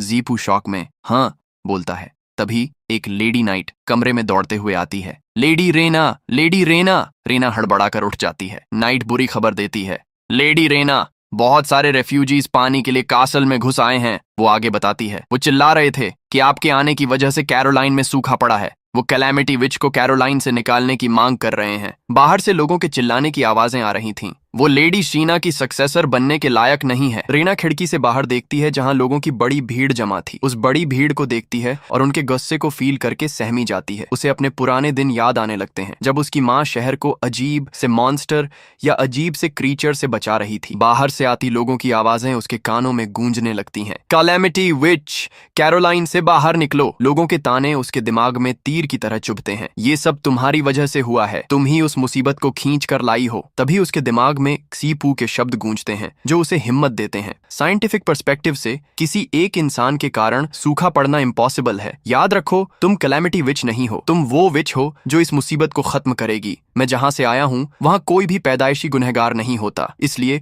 ऐसी अनसाइंटिफिक बातें मत करो मिस प्रिजनर। इस बीच कासल के बाहर हालात बिगड़ जाते हैं। भीड़ दरवाजे पीटते हुए चिल्ला रही थी, दरवाजे खोलो, दरवाजे खोलो, खोलो दरवाजे, तुम खून चूसने वाले जानवरों। तभी रूबी 2 गार्ड्स के साथ उनके सामने आती है और सख्ती से कहती है, जो कोई भी लॉर्ड के कास्टल में जबरदस्ती घुसेगा उसे कानून के मुताबिक मौत की सजा दी जाएगी। लेकिन भीड़ उसकी धमकी से नहीं डरती। हम पहले से ही मर रहे हैं और तुम हमें मौत से डरा रही हो। और तभी वह लोग गेट तोड़ के अंदर आ जाते हैं। भीड़ और गुस्सैल हो जाती है। हमला करो, मार डालो इन अमीरजादों को, आखिरी दम तक लड़ेंगे। गार्ड्स अलर्ट कहते हुए तैयार हो जाते हैं। इससे पहले कि मामला और बिगड़ता, जीपू और रीना वहां पहुंच जाते हैं। आम लोगों को चोट मत पहुंचाना। उसे देखते ही एक बुजुर्ग औरत रीना की तरफ इशारा करके चिल्लाती है, ये रही कैलेमिटी विच, नाटक बंद करो। तुम्हारे वापस आने की वजह से ही कैरोलाइन में यह सूखा पड़ा है। एक तो रीना के ऊपर पत्थर भी मार देता है और सीपू उसे संभालता है। एक और आदमी चिल्लाता है, बिल्कुल सही, तुम्हारी वजह से ही लेडी सीना जल्दी मर गई। भीड़ गुस्से में आकर पत्थर मारते हुए चिल्लाने लगी। पूरी भीड़ एक साथ नारे लगाने लगती है, कैलेमिटी विच, कैरोलाइन से बाहर निकलो, दफा हो जाओ। तभी जीपू जोर से चिल्लाता है, तुम सब रुक जाओ। वह पूरे कॉन्फिडेंस से ऐलान करता है, मैं वादा करता हूं कल बारिश होगी। फिर वह धमकी भरे अंदाज में कहता है, लेकिन अगर किसी ने भी लॉर्ड को जरा सा भी नुकसान पहुंचाने की हिम्मत की तो उम्मीद की यह रोशनी इंसाफ की आग में बदल जाएगी। अचानक एक आदमी के हाथ की मशाल जोर से भड़क उठती है और वह चीखता है, वाओ गरम। बुजुर्ग औरत गुस्से में चीपू पर चिल्लाती है, तुम एक बिना जादू वाले आदमी यहाँ ऐसी अफवाहें फैलाने और बेकार की बातें करने की हिम्मत कैसे कर रहे हो। और तभी लोग सीपू पर पत्थर बरसाने लगते हैं। झूठा, बेवकूफ, मार डालो इसे। इससे पहले कि भीड़ जीपू पर हमला करती, रीना हवा में ऊपर उठ जाती है। उसके चारों तरफ जादुई रोशनी चमकने लगती है। तभी रीना नीचे आती है और कहती है, अगर कल बारिश नहीं हुई तो यह और मैं, हम दोनों साथ में सूली पर चढ़ जाएंगे। ये सुनकर सीपू मन में सोचता है, खुद तो मरने जा रही हो, मुझे क्यों साथ में घसीट रही हो। नेक्स्ट सीन में एक प्लेस का सीन दिखाया जाता है जहां पर नाइट्रोजन गैस की बॉटल्स रखी होती हैं। तभी फ्लोरो कहती है, 5 बोतल लिक्विड नाइट्रोजन को आसमान में इतनी ऊंचाई तक भेजना, चाहे टेलीपोर्टेशन मैजिक सर्कल ही क्यों ना यूज किया हो, फिर भी बहुत ज्यादा मैजिक पावर खर्च होती है। और गिनलिस कहती है, सिर्फ लेडी रीना जैसे जीनियस ही इतनी हैवी मैजिक कंजम्पशन हैंडल कर सकते हैं। तभी वहां पर कोई उधर आती है और रीना का नाम लेती है। तभी पता चलता है कि ये तो शिया है। रीना शिया को देखकर कहती है, तुम मुझे गिरफ्तार करने ही तो आई हो, है ना? सही पकड़ी। उसके बाद रीना पीछे देखती है और कहती है, लेकिन मैं कैलेमिटी विच नहीं हूं, मैंने कुछ गलत नहीं किया है, मैं तुम्हारे साथ नहीं जा सकती। शिया गुस्से में बोलती है, मुझे पता था तुम उस अपने प्यारे पालतू की वजह से बिगड़ जाओगी, लेकिन अब भी वक्त है, चुपचाप मेरे साथ चलो, वरना जिस जिस पर तुमने भरोसा किया है वो सब तबाह कर दिए जाएंगे। और उसी पल चारों तरफ आग लग जाती है और वो कहती है, कम विथ मी रीना, वरना तुम्हारी ये प्रेशियस बोतलें मैं बर्न करके एशेस बना दूंगी। वहां आग लग जाती है तो जीपू उसे बुझाने लगता है और शाउट करता है, लिक्विड नाइट्रोजन की बोतलें हाई टेम्परेचर से एक्सप्लोड हो सकती हैं, फायर को बोतलों से टच मत होने दो। तभी फ्लोरो कहती है, देखो मुझे, मैं हवा से आग को बुझाती हूँ। तभी गिनलिस कहती है, लेडी शिया एक 8 टियर विच है। और इधर फ्लोरो को आग घेर लेती है और वो चिल्लाने लगती है, एज एक्सपेक्टेड एक 8 टियर विच के फ्लेम्स को मेरा मैजिक नहीं बुझा सकता। अब मैं सिर्फ लेडी रीना के वाटर मैजिक पर ही रिलाई कर सकती हूँ। इधर रीना अपनी वाटर पावर जनरेट करती है और एक बड़ा सा वाटर बॉल बना लेती है। वो मन में सोचती है, अगर मैंने अभी वाटर मैजिक यूज किया तो टेलीपोर्ट करने के लिए मैजिक पावर इनफ नहीं होगी। लेकिन उधर से शिया अपनी फायर पावर और बढ़ाने लगती है और कहती है, मूव करने से पहले रेजिस्ट करने का सोचना भी मत, मैं गारंटी देती हूँ कि मैं अंदर मौजूद हर किसी को और हर चीज को बर्न कर दूंगी। और इधर जीपू को भी आग से प्रॉब्लम होने लगती है। उधर गिनलिस टेम्परेचर कंट्रोल करने में लगी होती है और बोल रही होती है, मेरा मैजिक ज्यादा नहीं बचा है, मैं ज्यादा देर तक लिक्विड नाइट्रोजन टैंक्स का टेम्परेचर मेंटेन नहीं कर सकती। ये सब देखकर रीना अपनी आंखें बंद कर लेती है और सारे लोग उस पर चिल्लाने लगते हैं, तुम बारिश होगी बोलकर हमें पीछे हटने के लिए बस ट्रिक कर रही थी, है ना? और वो छत पर जो क्रेजी वुमन है उसे भी तुमने अपने साथ एक्ट करने के लिए ही बुलाया है, राइट? और इधर आग बढ़ने लगता है तो वो सारे लोग चिल्लाने लगते हैं और तभी शिया कहती है, अगर और ज्यादा हेजिटेट किया तो फिर हम उन्हें भी ऐड कर लेंगे। कम ऑन, चूज करो। क्या तुम इन रेफ्यूजीज को छोड़ दोगी जो तुमसे हेट करते हैं और उन्हें वो सफरिंग दोगी जो वो सपोजिडली डिजर्व करते हैं? और अपना हाथ आगे करके कहती है, या फिर you will come with me. दूसरी तरफ रीना की आंखों के सामने ब्लैकआउट छा जाता है। वो लोग बस स्केयर्ड हैं क्योंकि वो हर्ट हैं और उसे अपनी माँ की बात याद आती है। उसकी माँ ने कहा था, तुम मेरी डॉटर हो, कैरोलाइन की फ्यूचर लॉर्ड, कोई कैलेमिटी विच नहीं, कैरोलाइन के पीपल, मैं उन्हें तुम्हारे हवाले करती हूँ। और तभी रीना डिसाइड करती है और आगे कहती है, I will go with you. और रूबी की बात भी याद करती है। उसने कहा था, कॉमन पीपल की अपनी फेट होती है। और फिर रीना अपना हाथ शिया की तरफ बढ़ाती है और कहती है, उनकी फेट, आई विल री राइट इट। और उसके साथ हाथ मिला लेती है। ये देख के नीचे से सीपू चिल्लाता है, अगर तुम अभी चली गई तो उनकी फेट जरा भी चेंज नहीं होगी, उन्हें ट्रूथ नहीं पता और वो हमेशा इग्नोरेंस वाली फेट में ट्रैप्ड रहेंगे। ये बस एक मामूली सा फ्लेम है, देख मैं इसे कैसे एक्सटिंग्विश करता हूँ। तभी शिया सीपू को ऐसे करते देखकर उसे कहती है, ठीक है तो कोशिश कर लो। और मन में कहती है, कोशिश करके देख लो कि तुम बदल सकते हो या नहीं, उसकी किस्मत। और रीना भी चुपचाप देख रही होती है। तभी आगे से सीपू गिनलिस को कहता है, गिनलिस, क्या तुम्हें याद है कि आइस मैजिक की असली ताकत होती है हीट को अब्सॉर्ब और रिलीज करना? बॉटल की फिक्र छोड़ो, अपनी सारी ताकत जलती हुई जगह से हीट खींचने में लगाओ। तो गिनलिस कहती है, इससे आग बुझ सकती है। जीपू फिर फ्लोरो को भी इंस्ट्रक्ट करता है, फ्लोरो, हवा सिर्फ पहुंचाने का काम नहीं करती, उसे खींच भी सकती है।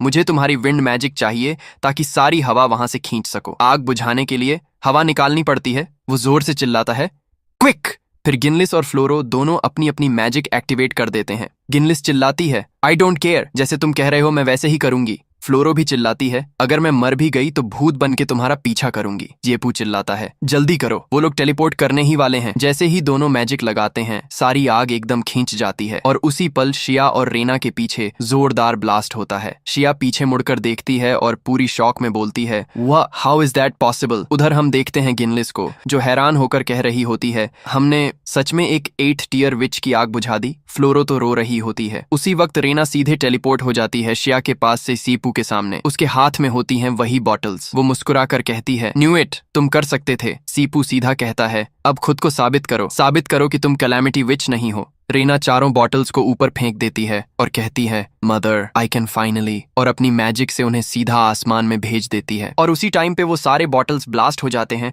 और सब जगह पर बहुत ज्यादा क्लाउड्स आने लगते हैं और तभी बारिश भी हो जाती है। तो शिया सरप्राइज थी और पानी को हाथ में लेते हुए कहती है, रियली कर दिखाया। और रीना जीपू के गले लगे हुए उससे बोलती है, thank you my summoned beast. और जीपू ऊपर देखते हुए कहता है, वैसे क्या हम यह नाम चेंज कर सकते हैं?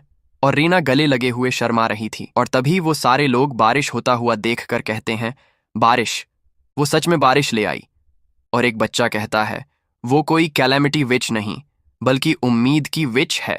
अगला सीन, दूसरे दिन उनको पता चलता है कि बहुत सारे लोग एक साथ आए हैं। तो यह सुनकर सीपू चिल्लाता है, क्या वो रेफ्यूजीज फिर से कैसल के गेट पर जमा हो रहे हैं? और रीना के साथ दोनों बाहर जाने लगते हैं। बारिश तो हो चुकी है ना, ये लोग अब भी क्यों आ रहे हैं?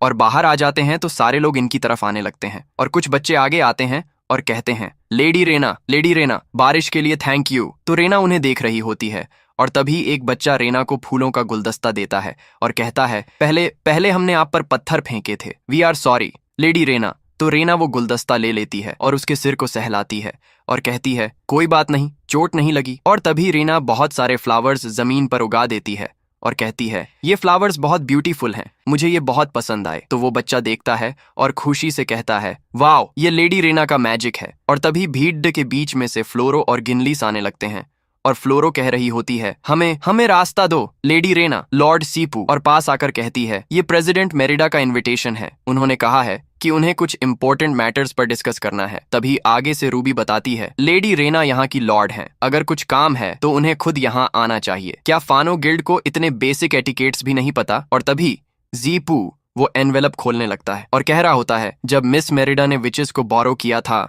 वो कह रही थी कि उसे ड्रॉट के टाइम कैरोलाइन में गिल्ड के सारे ट्रांजैक्शंस के लिए ऑटोनोमस प्राइसिंग राइट्स चाहिए थे। तो रीना कहती है, लेकिन ड्रॉट की प्रॉब्लम तो अब सॉल्व हो चुकी है। तो आगे से सीपू कहता है, जब उन्होंने हमें इतने वार्मली इनवाइट किया है तो चलो एक लुक डालकर आते हैं। सीन फानो गिल्ड में शिफ्ट होता है। वहां शिया भी थी और ऊपर से उन्हें आते हुए देख रही होती है। तभी मेरिडा उन दोनों से कहती है, आप दोनों के प्रेजेंस से ये हम्बल सी जगह सच में इल्यूमिनेट हो गई है।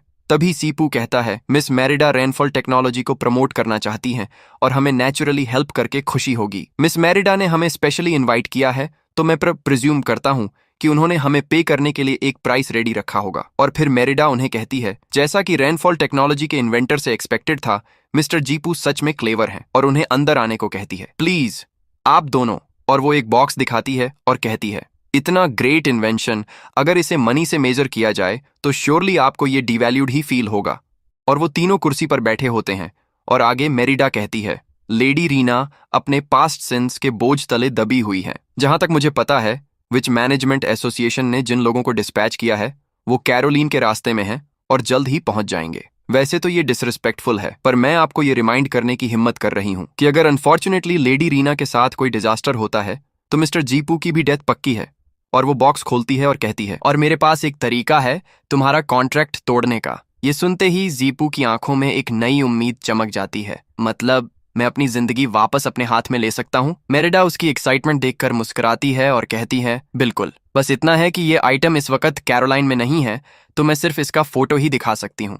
तभी रैना गंभीर होकर पूछती है, कॉन्ट्रैक्ट डिसॉल्व होने के बाद समन्ड बीस्ट, क्या तुम वापस अपनी समनिंग से पहले वाली अवस्था में लौट जाओगे? फिर उसे खुद ही समझ आता है और वो डर के साथ सोचता है, हाँ, अगर मैं वापस समनिंग से पहले के फॉर्म में गया तो मैं तो सिर्फ मीट चंक्स का ढेर बन जाऊंगा। फिर जिंदगी का क्या? मेरिडा कामली उसे समझाती है, ये सिर्फ कॉन्ट्रैक्ट के थ्रू जो बॉन्ड बना है उसे तोड़ता है। आखिर मैं भी नहीं चाहती कि मिस्टर सीपू जैसे टैलेंटेड इंसान अपनी पुरानी दुनिया में वापस चले जाएं। ये सुनकर जीपू का रिएक्शन आता है, हाँ, वो बिल्कुल शॉक में रह जाता है। दूसरी तरफ रीना का दिल कंफ्यूजन से भरा होता है। कॉन्ट्रैक्ट तोड़ना, इस थॉट से उसका दिल डूब जाता है। इसका मतलब वो मेरा नहीं रहेगा। लेकिन अगले ही पल उसके चेहरे पर थोड़ा रिलीफ आता है, लेकिन कम से कम उसे मेरी वजह से मरना तो नहीं पड़ेगा। तभी जीपू आगे बढ़कर रीना का हाथ पकड़ता है, कहता है, इस डील के बारे में मैं मिस मेरिडा से अकेले में बात करना चाहता हूँ। सीन शिफ्ट होता है। अब रेना और शिया आमने सामने खड़ी होती हैं। शिया हल्की सी स्माइल के साथ कहती है, सच में बारिश हो गई। फिर रेना को देखकर थोड़ा सार्केस्टिक अंदाज में बोलती है, तुम्हारा समन्ड बीस्ट सच में स्पेशल है, इतना स्पेशल कि इरिटेट करने लगा है, बिल्कुल तुम्हारी तरह। शिया थोड़ा और पास आके धमकाती है, अगर तुम शुरू से ही चुपचाप मेरे साथ चलती तो कम तकलीफ होती। लेकिन अब विच ऑफ जजमेंट एवेलिन आ रही है। एवेलिन का नाम सुनते ही रेना एकदम शॉक्ड हो जाती है। Evelyn teacher? शिया ठंडी मुस्कुराहट के साथ बोलती है, तुम जानती हो ना, वो हेरेटिक्स पे बिल्कुल भी दया नहीं दिखाती और खासकर कैलामिटी विचेस पे तो बिल्कुल भी नहीं। रेना घबराकर बोलती है, नहीं, मैं नहीं हूँ। फिर थोड़ी हिम्मत दिखाकर कहती है, पप ने कहा था मैं कैलामिटी विच नहीं हूँ। और तभी वहां शेपू आ जाता है तो रीना धीरे धीरे उसकी तरफ बढ़ने लगती है। पीछे से शिया ठंडी आवाज में कहती है, अगर तुम्हारा समन बीस्ट जानता कि तुमने क्या किया है तब भी क्या तुम इतनी हिम्मत से खड़ी हो पाती और कह पाती कि तुम कैलामिटी विच नहीं हो? रेना की आंखों में अब डर साफ दिखने लगता है। सीन शिफ्ट, रेना और सीपू फानो चेंबर ऑफ कॉमर्स से बाहर आ जाते हैं। रेना के दिमाग में शिया की ही बातें चल रही होती हैं। सीपू रेना को उदास देखकर सोचता है, ये शायद उस विच मैनेजमेंट काउंसिल के बारे में चिंतित होगी जिसका जिक्र मेरिडा ने किया था। और सीपू रेना की ओर अपना हाथ बढ़ाता है और उसका नाम पुकारता है। तभी रेना सीपू का हाथ पकड़कर कहती है, मुझे तुम्हारे साथ कहीं जाना है। अगले सीन में देखते हैं एक ग्रेवयार्ड का सीन और रीना यही है वो जगह कहती है और वो इसी कारण से यहाँ लौटना चाहती थी। और वो उस ग्रेव में कुछ फ्लावर्स रखती है और कहती है, माँ ने अपनी पूरी जिंदगी कैरोलाइन की हिफाजत में लगा दी, अपनी जान तक दांव पर लगा दी, लेकिन अब जब मैं वापस लौटी हूँ कैरोलाइन के लोग बुरी तरह से तकलीफ में हैं। इसके बाद रीना पीछे घूमती है और प्यारी सी नजर से स्माइल के साथ सीपीयू को कहती है, थैंक यू सीपीयू, कैरोलिन को बचाने के लिए और मुझे भी बचाने के लिए। मुझे माँ से मिलने दिया। जब तक तुम हो कैरोलाइन सेफ रहेगा। चेपू उसे थोड़ा सा छेड़ता है, अगर तुम मुझे समन नहीं करती तो मैं मर चुका होता। वो बताता है कि मेरिडा के साथ उसका डील भी रेना की जिंदगी पे डिपेंडेंट है। फिर बोल्ड टोन में कहता है, कॉन्ट्रैक्ट मैं खुद तोड़ूंगा, तुम्हें भी प्रोटेक्ट करूंगा, तुम्हें मरने नहीं दूंगा। ये सुन के रेना उसके गले लग जाती है, विस्पर करते हुए बोलती है, देन आई ट्रस्ट यू। जेपू के दिमाग में थॉट आता है, ये मेरी फ्यूचर मिलियनेयर सपोर्टर है। रेना शेपू के ऊपर ही सो जाती है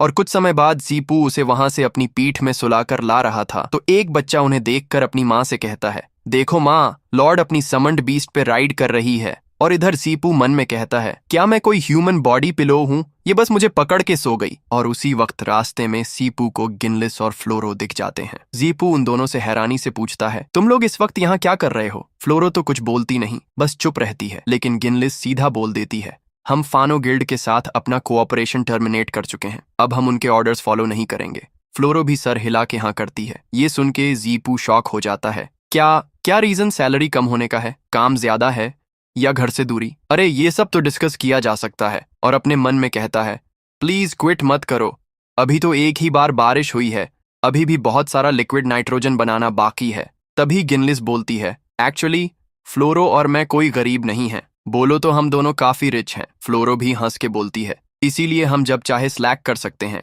रैट रेस में फंसने की जरूरत नहीं है।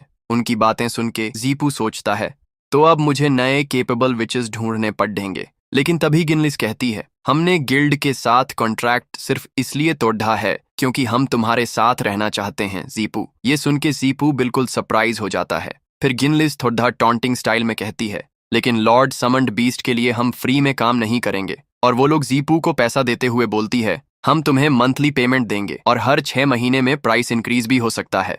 फ्लोरो भी मुस्कुराते हुए कहती है, बस एक ही रिक्वेस्ट है, तुम हमें अलाउ करो तुम्हारे लिए काम करने और हेल्प करो हमें अपने मैजिकल स्किल्स इंप्रूव करने में। उन दोनों को पैसा देते देख जीपू मन में सोचता है, ये क्या हो रहा है? ये पेड एम्प्लॉयमेंट है क्या? मैं तो सब देख चुका हूँ इस लाइफ में। लेकिन जीपू पैसा लेने से मना कर देता है और डायरेक्टली कहता है, एक बार की बारिश ड्राउट सॉल्व करने के लिए काफी नहीं है, अभी भी काफी काम बाकी है। और मन में खुश होता है, फ्री लेबर गेट। दोनों विचेस खुश हो जाती हैं और फ्लोरो एक्साइटेड होके कहती है, हम डेफिनेटली बेस्ट काम करेंगे। तब जीपू बताता है, एक्चुअली मेरे पास एक प्लान है जिसमें रेना की टेलीपोर्टेशन मैजिक की जरूरत नहीं पड़ेगी। क्या तुम लोग उसके बारे में सुनना चाहोगे? गिनलिस और फ्लोरो दोनों एक साथ चिल्ला के कहती हैं, हम ओवर टाइम करना चाहते हैं, काम चाहिए, काम। नेक्स्ट डे सीन शिफ्ट और हम देखते हैं शिया को, जो उन 2 विचेस का वेट कर रही होती है जो आने वाली थीं, और वो बोल रही होती है, सिर्फ जजमेंट विच ही नहीं, बैटल विच टिरामू भी आ चुकी है और वो अपने स्ट्रॉन्गेस्ट मैजिक गार्ड लीजन के साथ आई है। तभी ग्रैंड एंट्री होती है 2 पावरफुल विचेस की, battle witch Tiramu, witch of judgement Evelyn. उन दोनों को देखते ही लोग एक्साइटेड होके चिल्लाते हैं, क्या ये गॉडेस ऑफ वॉर है? कितनी कूल लग रही है। कोई और कह देता है, थोड़ा चुप रहो। शिया आगे बढ़ती है और रिस्पेक्टफुली ग्रीट करती है। शिया आई है मास्टर एवेलिन का वेलकम करने। मास्टर एवेलिन ठंडे लेकिन इंटेंस टोन में कहती है, अजीरा किंगडम की मोस्ट इंटेलिजेंट और केपेबल थर्ड प्रिंसेस रीना को अरेस्ट भी नहीं कर पाई। शिया कामली जवाब देती है, रेना ने बारिश लाई, ड्राउट हटा दिया, इसलिए पब्लिक उसे अब कैलेमिटी विच नहीं मानती। अगर मैं उसे जबरदस्ती ले जाऊंगी तो रॉयल फैमिली की रेपुटेशन खतरे में पड़ जाएगी। और फिर याद दिलाती है, ब्यूरो ने 8 साल पहले क्लियरली बोला था, जब तक रेना खुद विलिंगली सरेंडर नहीं करती, कोई भी उसे ट्रूली कंट्रोल नहीं कर सकता। मास्टर एवेलिन थोड़ी सार्कास्टिक टोन में पूछती है, एक बार की बारिश और वो कैलेमिटी विच नहीं रही? शिया तुरंत बोलती है, कम से कम इतना तो पक्का है कि अब उसे कैलेमिटी के नाम पे उठाया नहीं जा सकता। फिर मास्टर एवेलिन सीधा जजमेंट सुनाती है, हेरेटिक्स को पनिश करना जरूरी है ताकि लोगों का भरोसा बरकरार रहे, इसीलिए मैंने टिरामू को साथ लाया है। शिया रिस्पेक्टफुली पीछे हटती है और कहती है, यहाँ से आगे सब कुछ आपके हवाले है मास्टर। उसी बीच दूसरी जगह लोग बारिश का जश्न मना रहे थे। वो उन महान विचेस की तारीफ कर रहे थे जिन्होंने उनके लिए बारिश लाई थी, और उन महान विचेस में से 2 होती हैं, फ्लोरो और गिनलिस। जश्न के बीच एक मैसेंजर रेना और सीपू के पास आता है। वो कहता है, लेडी रेना, लेडी रूबी को आपसे कुछ जरूरी बात करनी है, प्लीज आप ऑडियंस हॉल में चलिए। रेना कंफ्यूज होकर पूछती है, ऑडियंस हॉल? तब सीपू कहता है, ठीक है चलो चलते हैं। जब वो ऑडियंस हॉल की तरफ जा रहे होते हैं और सीपू अपने मन में सोचता है, बस अब यहाँ से सब कुछ ठीक हो, उसके लिए भी मेरे लिए भी। तभी दोनों अंदर जाते हैं। रूबी रीना को आगे बुलाती है, लॉर्ड की सीट पे आओ। रीना थोड़ा सा सीपू की तरफ देखती है और सीपू उसे थम्स अप करता है, तुम कर सकती हो। रीना धीरे से आगे बढ़ती है और लॉर्ड की चेयर पर जाकर बैठ जाती है। तभी रूबी अपना सिर झुकाती है और जोर से कहती है, मैं रूबी अपने लॉर्ड को ग्रीट करती हूँ। और उसी मोमेंट सारे लोग एक साथ घुटनों पे गिर जाते हैं और जोर से बोलते हैं, ग्रीटिंग्स लॉर्ड। रूबी फिर एक मोहर पेश करती है और कहती है, ये लॉर्ड की मोहर है जो लेडी शीना ने मुझे सौंपी थी। अब वक्त आ गया है कि इसे इसके असली मालिक को वापस कर दिया जाए। जब रूबी वो मोहर रीना को देती है तो रीना थोड़ा हिचकिचाती है। उसकी हिचकिचाहट देखकर रूबी समझाती है, एक बार जब लेडी रेना कैरोलाइन की लॉर्ड बन जाएंगी तो आप एजरॉथ रॉयल फैमिली के प्रोटेक्शन में आ जाएंगी। वो आगे कहती है, तब विच मैनेजमेंट काउंसिल बिना किसी सबूत के झूठे इल्जाम लगाकर आपके साथ मनमानी नहीं कर पाएगी। जिएपू का वादा याद करके कि वो कॉन्ट्रैक्ट खत्म कर देगा और तुम्हें मरने नहीं देगा, और इस विश्वास के साथ कि जीपू का सिखाया हुआ बारिश का तरीका काम करेगा, रेना आखिरकार अपना रोल एक्सेप्ट कर लेती है। मोहर को हाथ में लेकर रेना जोर से ऐलान करती है, मैं रेना कैरोलाइन टेरिटोरी की 13th लॉर्ड अपनी जमीन और अपने लोगों की रक्षा करने की कसम खाती हूँ। उसकी कसम सुनकर हॉल में मौजूद सभी लोग और अपनी वफादारी का ऐलान करते हैं। हम अपनी जान की कसम खाकर अपने लॉर्ड के प्रति वफादार रहने का वादा करते हैं। ठीक उसी पल बाहर बिजली कड़कने लगती है और तेज बारिश शुरू हो जाती है। शहर के लोग खुशी से चिल्ला उठते हैं, लेडी रीना और उनके समन्ड बीस्ट ने हमारे लिए फिर से बारिश ला दी। लेकिन इस खुशी के बीच एक सवाल उठता है, ये हो क्या रहा है? और इधर मेरिडा और वो मोटा बाहर की हालत देख के लिटरली शॉक हो जाते हैं। बारिश इतनी तेज थी कि आंखों के सामने कुछ दिख नहीं रहा था। चेपू चिल्लाता है, ये वैसे नहीं हो रहा जैसे पहले बारिश होती थी। सब जगह केओस था, लोग भाग रहे थे। रूबी भी पैनिक में चिल्लाती है, ये हो क्या रहा है यार? तभी जीपू सीरियस टोन में कहता है, लिक्विड नाइट्रोजन ने एक मशरूम क्लाउड इफेक्ट क्रिएट कर दिया है। रेना के पीछे से दो लड़की कहती हैं, इस वजह से हो रहा है। और तभी फ्लोरो और गिनलिस भागकर सीएपू के पास आते हैं। फ्लोरो हांफते हुए कहती है, मैंने वही किया जो तुमने बोला था, बारिश करवाई और लो रैंक विचेस को भी बुलाया था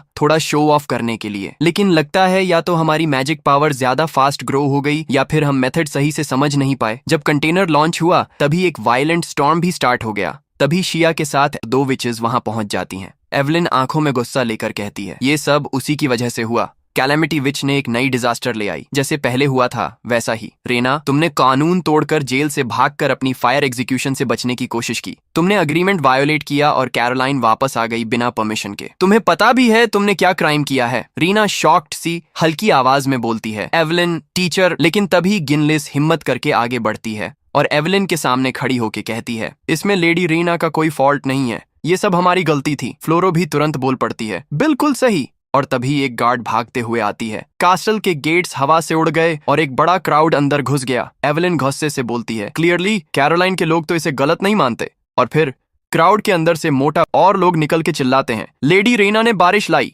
वो कैलेमिटी विच नहीं है। लेडी रेना हमारी लॉर्ड हैं। विच काउंसिल मैनेजमेंट हमारी लॉर्ड को ले जाने की सोचना भी मत। No one can harm our lord. Rena भी ये सब देख के इमोशनल हो जाती है और फिर वो एवलिन से कहती है, टीचर मैं कैलेमिटी विच नहीं हूं। एवलिन सार्कास्टिक टोन में बोलती है, सच में? तुम्हारा मैजिक 9 साल की उम्र में अवेकन हुआ और उसने मैजिकल बीस्ट्स अट्रैक्ट किए। तुम्हारी माँ की सैक्रिफाइस ने कैरोलाइन को बचाया था। तुम्हें कैपिटल में विच काउंसिल के अंडर रहना चाहिए था, लेकिन तुम बिना परमिशन के चली गई। तुम्हारे आउट ऑफ कंट्रोल मैजिक ने एक पूरा विलेज डिस्ट्रॉय कर दिया और अब तुमने फिर से लॉ तोड़ दिया, जेल तोड़ के भाग गई, पनिशमेंट अवॉइड किया और स्टॉर्म ले आई। रेना, अब बोलो, तुम्हारे पास और क्या कहने के लिए बचा है? रेना, क्या तुम अपने डिफेंस में कुछ और कहना चाहती हो? एवलिन दो गार्ड्स को बुलाती है, तुम्हें पता है तुम्हारा क्राइम साबित हो चुका है, अब गिल्टी एडमिट करो और पनिशमेंट एक्सेप्ट करो। तभी जीपू आगे आता है, लाउडली बोलता है, क्राइम किस बात का?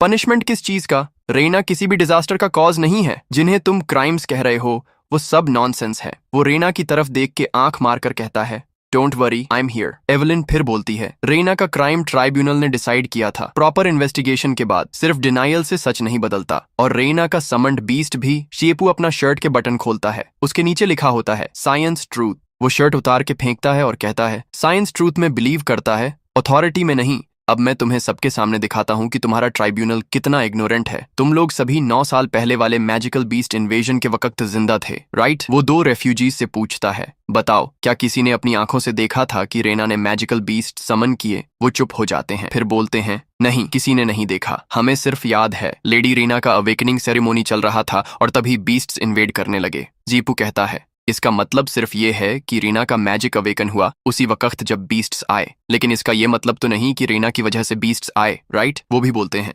हाँ सही कह रहे हो। एवलिन कहती है, तो तुम भी एडमिट करते हो कि दोनों इवेंट्स कनेक्टेड हो सकते हैं, राइट? जीपू कहता है, विक्टिम और हार्मफुल एक्ट के बीच नेचुरल कनेक्शन हो सकता है, लेकिन चलो एक एग्जाम्पल देता हूँ।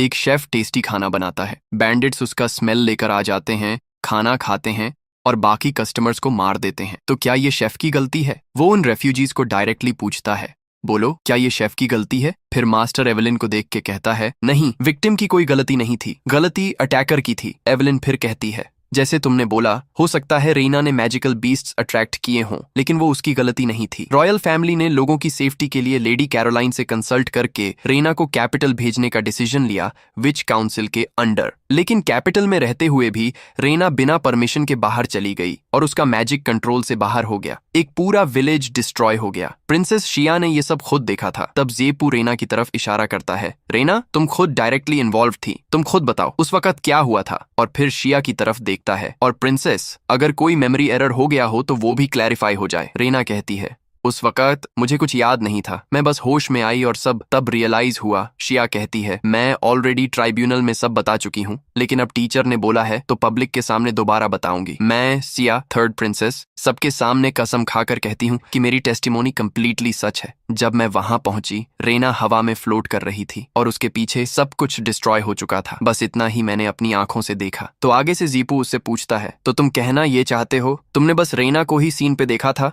लेकिन उससे पहले क्या हुआ वो नहीं? शिया सिर हिला के कहती है, हाँ ऐसा ही कह सकते हो। तभी एवलिन आगे बढ़ के कहती है, सीन पे सिर्फ रेना थी और सिर्फ उसी के पास इतनी पावर थी कि ऐसा कुछ कर सके, इसलिए विलेज को भी उसी ने बर्बाद किया होगा। लेकिन ज़ीपू तुरंत बोलता है, सीन पे सिर्फ रेना थी, इसका मतलब यह भी हो सकता है कि असली क्रिमिनल पहले ही वहां से भाग चुका हो। जब तक डिटेल्स क्लियर नहीं होती और वैलिड प्रूफ नहीं मिलता, हम यह नहीं कह सकते कि डिजास्टर रेना ने ही कॉज किया है। और फिर ज़ीपू एवलिन की तरफ फिंगर पॉइंट करके बोलता है, जब कोई क्लियर प्रूफ नहीं है तो किसी पे भी ब्लेम लगाया जा सकता है। तुम्हारे पास क्या हक है कि तुम इतने कॉन्फिडेंटली रेना को ही दोषी बता रही हो? तभी रेफ्यूजी और वो मोटा भी आपस में बात करते हैं। बिल्कुल, उसके पास क्या हक है? क्या उसे डर लग रहा है कि अगर लेडी रेना जिंदा रही तो कैरोलाइन ज्यादा पावरफुल हो जाएगा? लेकिन तभी एवलिन की आंखें ग्लो करती हैं। उसने फायर मैजिक से एक बड़ा फायर बॉल बनाया और जोर से चिल्लाई, साइलेंस। फिर उसने फायर बॉल हटा दिया और सीरियस होकर बोली, रेना का क्राइम ट्राइब्यूनल के डिसीजन से डिसाइडेड है और मैं यहाँ हूँ उस एस्केप्ड प्रिजनर को अरेस्ट करने के लिए।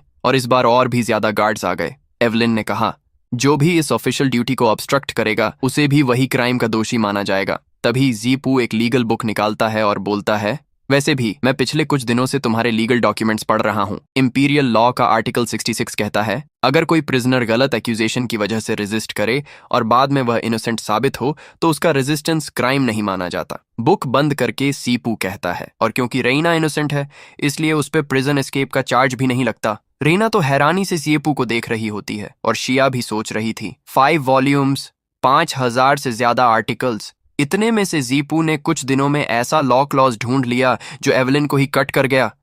एवलिन तो कुछ नहीं बोल पाती और सिर्फ रेना की तरफ देख के कहती है, तो रेना तुम्हें भी लगता है कि तुम इनोसेंट हो? रेना थोड़ा हिचकिचा रही होती है। तभी शिया आगे आती है, एवलिन से माफी मांगती है और कहती है, एज़ेरोथ की थर्ड प्रिंसेस होने के नाते मेरा फर्ज है कि मैं लॉ को अपहोल्ड करूं। जब तक हम प्रूव नहीं कर लेते कि डिजास्टर रेना ने ही कॉज किया तब तक हम उसे पनिश नहीं कर सकते। लेकिन एवलिन फिर बोलती है, जब प्रूव नहीं कर सकते तो गॉडेस से करवाते हैं। तभी गॉडेस का एक बड़ा स्टैचू अपीयर होता है। सब शॉक हो जाते हैं। एवलिन अनाउंस करती है, मैजिक की गॉडेस के नाम पर जजमेंट स्टार्ट होगा। ये गॉडेस की तरफ से दिया गया फाइनल मेथड है। अगर रेना इस डिवाइन ट्रायल को पास कर लेती है तो हम उसे इनोसेंट मान लेंगे। और रेफ्यूजीज भी चिल्लाते हैं, यह तो बेस्ट चांस है लेडी रेना के लिए अपने ऊपर के फॉल्स एक्यूजेशंस को क्लीन करने का। एवलिन और शिया खुश दिखते हैं, लेकिन रेना सैड होती है क्योंकि उसे भी नहीं पता क्या होने वाला है। तभी रूबी आती है, उसके कंधे पे हाथ रखती है और कहती है, जब से विच काउंसिल मैनेजमेंट बना है, हर विच जो इस गॉडेस के डिवाइन ट्रायल से गुजरी है उसका एंड ट्रैजिक ही हुआ है। फ्लोरो चिल्लाती है, एग्जैक्टली। और गिनलिस बताती है, हिस्ट्री की स्ट्रॉन्गेस्ट 9th रैंक डार्क विच भी गॉडेस का ट्रायल सरवाइव नहीं कर पाई थी। एवलिन कोल्डली कहती है, और उनकी डेथ यह प्रूफ करती है कि वो सच में हेरेटिक्स थे और मरने लायक थे। या तुम भी ये समझती हो कि रेना एक हेरेटिक है और वो भी ट्रायल में फेल हो जाएगी? रेफ्यूजीज चिल्लाते हैं, lady Rena witch of calamity नहीं है, वो जरूर पास करेगी ट्रायल को। ज़ीपू मन में सोचता है, एक्सपेक्टेड था, ये सो कॉल्ड डिवाइन ट्रायल भी सिर्फ एक मेडिवल विच हंट का ही मॉडर्न वर्जन है। बस एक वे है विच काउंसिल का अपनी मर्जी से लोग हटाने का। लेकिन रेना सडनली बोलती है, मैं फेस करूंगी गॉडेस का डिवाइन ट्रायल। ज़ीपू भी उसके साइड आके कहता है, मैं उसका समन्ड बीस्ट हूँ, इसलिए मैं भी उसके साथ ट्रायल फेस करूंगा। रेना उसका नाम लेती है। ज़ीपू हल्की सी स्माइल करता है और एवलिन तो अंदर ही अंदर खुश हो रही होती है। एवलिन कहती है, सिटी स्क्वायर के बाहर डस्क के टाइम ट्रायल स्टार्ट होगा। सीन शिफ्ट होता है। रेना और ज़ीपू एक रूम में होते हैं। ज़ीपू सामान निकालते हुए बोलता है, तुम्हें ट्रायल के डिटेल्स नहीं पता, इसलिए जो भी जरूरत हो सकता है सब ले आया हूँ। तभी रेना उससे पूछती है, तुम्हारा कोई विश है? मैं उसे पूरा करना चाहती हूँ। ज़ीपू शॉक्ड और फिर बोलता है, मुझे चाहिए 10 मिलियन फैंस टॉप 100 क्रिएटर बनना है और इतनी एड डील्स हो कि हाथ भर जाए, एक बड़ा मैंशन और स्वीट लिटिल रोमांस, यह सब तुम नहीं कर सकती। तुम ये नॉनसेंस बंद करो और प्रिपेयर करो। लेकिन रीना शर्मा जाती है, जो हल्की सी शर्मा रही होती है, और हम सबके दिमाग में वही सवाल, भाई क्या पूरा करेगी रीना? सेपू की विश और बस यहीं पे वीडियो खत्म, टाटा। पर भाई मजाक था, आगे भी देखना है। रीना सीधा सीपू के पास आती है, उसका हाथ पकड़ लेती है और बिना कुछ सोचे जीपू के ऊपर आ बैठती है। उसके दिमाग में तुरंत, ये क्या हो रहा है? भगवान कसम, ये वही तो नहीं जो मैं सोच रहा हूं, जैसे बैटल के पहले कोई बच्चा पैदा करने वाली चीज। तभी रीना शर्माते हुए कहती है, रोमांस, मैं तुम्हारी मदद कर सकती हूं ये पाने में। जीपू तुरंत बोलता है, इस तरह से रिलेशनशिप स्टार्ट नहीं करते। रीना रुकती है और पूछती है, फिर कैसे करते हैं? जीपू कहता है, सबसे पहले मेरा हाथ छोड़ो। पर रीना सीधा कहती है, चलो करते हैं। और फिर रीना उसके करीब झुक जाती है किस करने के लिए और बोलती है, जैसे तुम्हें पसंद है। और भाई उसके दिमाग में चल रहा होता है, ये पागल लड़की, कौन करता है ऐसी हरकतें? और भाई जब रोमांस होने ही वाला था, तभी बीच में आ जाती है एक हड्डी, शिया। शिया दोनों को देख के बोलती है, मैं तो गॉडेस के डिवाइन ट्रायल के कुछ इंपॉर्टेंट डिटेल्स बताने वाली थी, पर तुम दोनों को इन बकवास चीजों के लिए वक्त मिल गया है, तो शायद मेरी बात भी जरूरत नहीं। बस रोमांस वहीं कट, और हम सब सोचते हैं, भाई इसको भी अभी ही आना था क्या?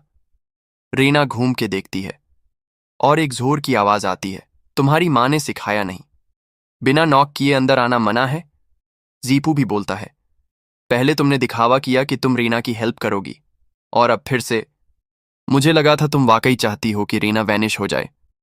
शिया हल्का सा बड़बड़ाती है, अनईज, फियर और डिस्पेयर, और फिर कहती है, उन लोगों के चेहरों पे वो अगली और ट्विस्टेड एक्सप्रेशंस देखना, क्या ये ज्यादा मजेदार नहीं बजाय उन्हें वैनिश करने के?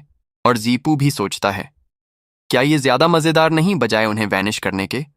और फिर जीपू शिया से कहता है, बिल्कुल तुम सही हो, लेकिन मेरे होते हुए शायद तुम डिसअपॉइंटेड रहोगी।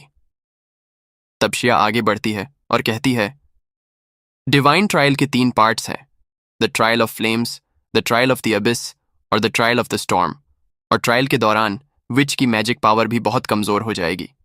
और फिर जीपू के सामान की तरफ हाथ बढ़ाती है और कहती है, जब वक्त आएगा तो क्या तुम्हारे छोटे मोटे ट्रिक्स तब भी काम करेंगे? पर जीपू उसका हाथ रोक देता है और कहता है, थैंक यू हमें ये सब बताने के लिए। शिया फाइनली कहती है, मैं ध्यान से सब देखूंगी। और सीन शिफ्ट हो जाता है। अब जीपू और रीना गॉडेस के ट्रायल के सामने खड़े होते हैं। एवलिन उन दोनों से पूछती है और हवा में उड़ते हुए बोलती है, विच ऑफ कैलेमिटी, गॉडेस तुम्हारा न्याय करेगी, बस अगर तुम इस ट्रायल में जिंदा बचे तो। एवलिन एक ग्लोइंग क्रिस्टल ऊपर उठाती है। तब जीपू अपना हाथ रीना की तरफ बढ़ाता है और कहता है, चलो मिलके इस झूठी गॉडेस के ट्रायल को पार करते हैं। और दोनों एक दूसरे का हाथ पकड़ लेते हैं। फिर दोनों टेलीपोर्ट होने लगते हैं और एकदम से पहुंच जाते हैं ट्रायल के अंदर, जहां चारों तरफ सिर्फ आग ही आग लगी होती है। और जीपू शॉक होकर कहता है, क्या ये है द ट्रायल ऑफ फ्लेम्स? और भाई यहीं पे वीडियो भी खत्म हो जाता है और चैप्टर भी। नेक्स्ट चैप्टर आते ही मैं फुल एक्सप्लेन करूंगा। तब तक कमेंट करके बताओ कौन सा चाइनीज मैन हुआ आपको नेक्स्ट चाहिए। तब तक के लिए बाय बाय।